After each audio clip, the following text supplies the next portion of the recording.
everyone. Hi. It is now February. Yes, happy February. By the way, no Dexter, because Dexter and I have been fighting over his electric blanket. Okay, so Dexter, I don't know if you guys remember, I don't know if we even said this, but We Dexter did. was gifted an electric blanket, and it's like a throw blanket, so it's not a huge one. By us. By us. It was one of his Christmas gifts that we gave him early. Monique has now grown fond of this gift. It's so nice. And is now in a tug of war with Dexter pretty much daily. Yeah. I think this war will end in the spring when it gets warmer. I think that's what's going to end up happening. Yeah. So or I can get you a second one, but I kind of like this. This is it. It's so warm and soft. And so whenever we film, I try to put it on my lap because it's kind of like a security blanket now, but Dexter pulls on it and he's directly under the table as we speak. Yeah. Anyway, no Dexter No today. Dexter today. Yeah. But first things first, we do just have a couple of things that we were on this month. I was on a live stream with Stella from Maple University on the Dice Tower channel. Yep. And we played Wingspan with the Oceania expansion. So if you're interested in catching that, we will leave a link in the description down below. Mm-hmm. We were also recently on the Renegade Society show, which is their Renegade Game Studios Twitch channel. Mm-hmm. And so we just did an interview. It was really fun. They gave away a game during the stream. Mm-hmm. We had a really good time. It was It was just basically kind of like a Q&A for us, and basically we just try to answer as many questions as possible. Yeah, I think they interview people in the industry, other content creators every Friday. Mm-hmm. So if you're interested in just like watching that, then we'll leave a link in the description below as well. And before we move on, we also just wanted to give a quick shout out to Ricardo Ferreira, who is a graphic designer. He's awesome. And so if anybody's ever in need of a graphic designer, we would highly recommend contacting him. So we'll leave his information as well in the description. As many of you may already know, we did finish up and wrap up our Alexander Pfister designer series. Yes. So it was fun. We had a good time doing it. We covered 10 games. We also did a video that basically chronicled our entire experience and kind of compared and contrast a lot of the games. And we'll also leave a link for that up here. And now that that series is finished, we think it might be a good time to officially announce the next one. Yep. We've announced it in a couple of ways over the past few weeks, but our next long designer series is going to be for none other than Uwe Rosenberg. Uwe Rosenberg, yes. So we're very excited about that series because we actually own quite a few of his games, his older, bigger box games that we've never played. But the games that we have played of his are one of our favorites. Exactly, yeah. Yeah, so we're probably going to do it in two parts. He has like half of his games are like those heavier, bigger games. Yep, like the Agricola, Caverna. Farming games, right? And then the other half are like the lighter tile-laying games. Right, exactly. So we think it'd be really cool to be able to compare and contrast each in their own worlds. Exactly. So this one might take a lot longer to complete from start to finish. yeah, it's going to be a long project. Just because there's quite a few games there. Just like Pfister, there are games that we've played several times, and then there's some games that we own and have never played. So it's going to take us a few plays to be comfortable to then showcase it. Yes. Yeah. So right now we are in the gathering phase of this because we need to, get all these games in our possession before we can showcase them. So we are going to go on a short break before we actually start that one, and we're going to do two mini-series. Yes. They're each going to be 1 month long. The first one is going to be this month. We are going to be playing Root. So Root is, if you're not familiar with it, it's a game by Leader Games, published by Leader Games. Very asymmetric. And so the base game of Root is historically not a good fit at 2. Yeah, because every single faction or character is so asymmetric, everybody has their own win conditions. So a lot of times people say the best is when all 4 factions are at play. And so because of that, our goal in playing Root this month is to try to find good combinations that you can play at 2. Yep. So unfortunately, that does mean that we're going to be playing with expansions. Yes. So for anybody out there who's a big fan of Root and maybe own the base game or own some of the expansions, this might be a good one for you. We're going to definitely play it twice, and we're thinking maybe a third time Possibly, if we can fit it into this month's schedule. Yep. So you said mini-series. Yes. Series I. Series. So the second series that we're going to be doing, which will probably be after we complete Root, is going to be a trilogy series of the West Kingdoms. Yes. So that's Architects, Viscounts, and Paladins. And that's not in the correct order, I know. But we are going to do all 3 of those as well, and that'll be after we complete the Root series. Yes, and we'll have a little wrap up video after that. But we are going to play a couple of Uwe Rosenberg games before we actually embark on the series. The designer we're going series, to we're going to play the newest game, which is Hallertau. We don't know exactly when, but we're going to do that between now and when we actually start, and then maybe like a filler, like Bonanza the Duel or something. On the channel, we've also covered some Uwe Rosenberg games, like New York Zoo and Sagani, which is coming out. So that will probably just add in to the playlist in the future, just because we've already played them. Yes. Yeah. I also want to say thank you to everyone in the comments or who's emailed us about the different recommendations for different designers.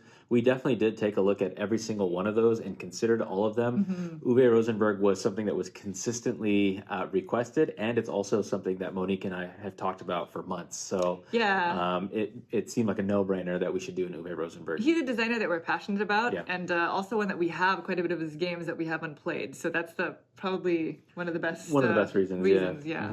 So going back to Root, actually, if anybody out there has your favorite ways of playing Root at 2 with the different expansions, let us know. Let us know in the comments down below. We would love to try them out ourselves and get a feel for them and see which ones we're going to feature. Yes. I think the only expansion that we don't have is a Riverfolk one. Okay, yeah, that's right. Okay, so coming up on our channel this month, first thing is Kickstarters. So we briefly mentioned this in last month's vlog, but you're going to see a lot of Kickstarters on our channel this month, and that was not on purpose. We try to, accept games when we think that we'll enjoy them, or we think that other people will enjoy them, and then we try to accept campaigns that are going to be sprinkled in throughout the next few months. But sometimes with Kickstarters, you never know when their campaign is actually going to release. Right. And so it just so happens that with scheduling movements, everything kind of condensed into February. Yeah. So there are a lot of projects in February. We had some Kickstarters that were going to start earlier that got pushed back into this month. Then we have some Kickstarters that we thought were going to start later that they actually moved them up. And somehow all of them are converging all in this month coming up. So you'll be seeing a couple of those. Yes. So just know that it's not, for us, it's not ideal for us to take that many Kickstarters in such a short amount of time.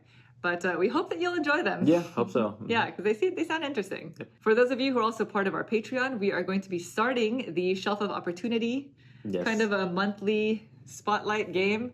And so this month you will be receiving a poll that asks which game off of our shelf you would like to see us play. Now, because we did not get to Gaia Project last month like we had expected, we are going to throw that game onto this month's poll. Yes. So it is an option, but just so you know. So it's not an auto, we're going to do it, but it's going to be an option. Yes. So you guys get to choose. Yeah. And in addition to the mini Root series that we're going to be doing this month, we're also going to be featuring a couple of new releases, one of which we can't announce. You will just kind of see it when it happens. Unfortunately, there's an embargo on a lot of these titles. Yes. But the second one is the newest Pandasaurus Games game that they've already released called Umbra Via. That is going to go out in the middle of this month, so you can all see how it plays. And in celebration of this release, we are going to be giving away a copy of The Mind.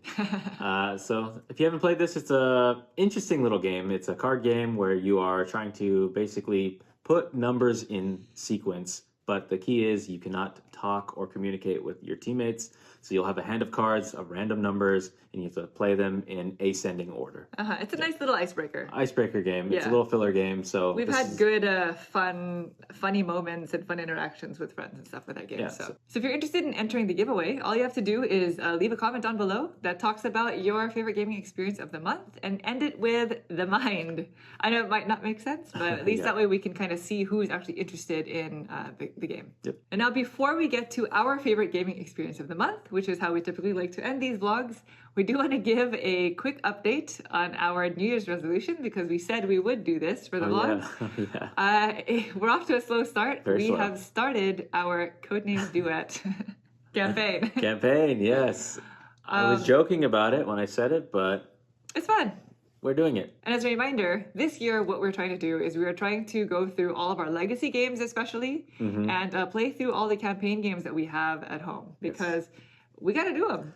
And this is what better time is any. We're still at home, right? They're great. We love them. It's just for some reason it's hard to set them up and play them. I don't know why. Hopefully going to use these vlogs as a way to guilt ourselves into picking up the pace. It hasn't been working, but we're going to try. Yeah. That was month 1, right? So that's right. So Codenames Duet. And now for our favorite gaming experience of the month. Would you like to go first? Sure. My runner-up or my favorite? Your favorite. I think we will start with Favorite. right? Okay, yes. Okay. My favorite is, we just released this video. It is a redo. It is Kanban EV. We filmed it and released it just a couple days ago, and I hope you guys have seen it. So I will not say what the end result is. All I know is it was very close, is what I can say, and it was tight. And I will say that in reviewing the video and seeing where we made some mistakes, because that always kind of happens. It's so hard to monitor for that. The person who won should probably not have won. I will say that. Yes. Probably should have been the other way around for a couple of reasons. So anyway, go ahead. Kanban EV, it's the souped up Eagle Griffin version of Kanban, if you don't know what we're talking about. Yeah, the deluxified version. One. So we've covered this game twice now, the original version, now the EV version. Still love it, still a fantastic game. It's going to stay on that shelf, and we are trying to figure out, are we going to keep both? What are we going to do? Yeah, the original one has like nostalgia. It does have nostalgia. You know, that was like the first game, the first Lacerda game, first heavy game, and we have all our little our components in there that are put in like little tucked storage boxes. So we'll see. Yeah. So as of right now, they both have a place on the shelf. Yes. My favorite gaming experience of the month was a game that we actually played online with a friend who we haven't played games with in like a year. We haven't seen him or played games with him in about 11 months. Yes. The last time we played games with him was at our local convention, which was held in February of last year, of 2020. Gosh, and he's such a good friend. Yeah. So we played Concordia, which is a fantastic game. If you have not played Concordia, we love that game. We played this online through, there was a website that hosts Concordia. It's a French website, so I don't know how to pronounce the name. But and if you're not familiar with this game, it is a game designed by Matt Gertz and published by Rio Grande Games. Came out in 2013, I think. Yeah, it came out a few years ago. It's definitely a Naveen box cover, but it's an interesting one where you're kind of going around this map, you know, building towns, producing. Is trading in the Mediterranean. Is it the Mediterranean? Yes. I don't remember what the maps are now. There's a lot of different maps. There's a lot of maps, yes. But it's card based. Like you select actions depending on the cards that you have in your hand, but you also have the ability to purchase more cards. And the thing that's interesting is your points at the end of the game are totally dependent on the cards that you have in your hand because they all have different types of scoring conditions. Yep. It's great. So what is your runner-up? Okay, my runner-up is that campaign-style game that we've been playing, and that is Codenames Duet. Naveen loves that game. I love that game. We are not very good at it. For some reason, we do not communicate well when it comes to codenames. We do in other things, but for some reason, codenames, we struggle. And then we blame each other. Yeah. Like, we'll be like, wait, how did you not get that? You're like that was seashell, such a great... fish. Come on. No? Yeah. Yeah, that's so funny. It's like one of the hardest games that we cannot play it, but that's why it's good that we're going on this campaign. Exactly. Yep. So that was my runner-up, and now you. My runner-up is a filler-style game published by Aiello and designed by Rainer Knizia. And this is a game that we're going to be reviewing on our channel probably this week, and it's called Schottentotten 2. It is a successor to the original Schottentotten or Battle Line, whichever one you're familiar with. Yep. And it is a game where you're going to be playing poker-style hands to this like tableau. In the original game, you're trying to win over stones, and in the second game, it's asymmetric. One person is attacking, the other person is defending. And the defender just has to run out the clock while the attacker is trying to breach the wall of a castle because the attacker is a chef who's trying to cook the chicken, who is the defender. Right. And so we're going to do a review for it this week, but just know that I really enjoyed it. Spoiler alert. Yeah. That is my runner-up. And so that is everything that we have for you this month. As per usual, we would love to hear all about what your favorite gaming experience of the month was. How are you doing on your New Year's resolutions for board gaming? For anybody out there who's doing a 10x10 or just any kind of board gaming related New Year's resolutions. And if you have any recommendations for the root combination faction, yes, please let us know because we are highly interested in hearing what other people's experiences are like. Yep. Well, thank you all so much for watching the video. We hope you enjoyed it. We'll see you guys next time. Thank you. Thank you. Bye.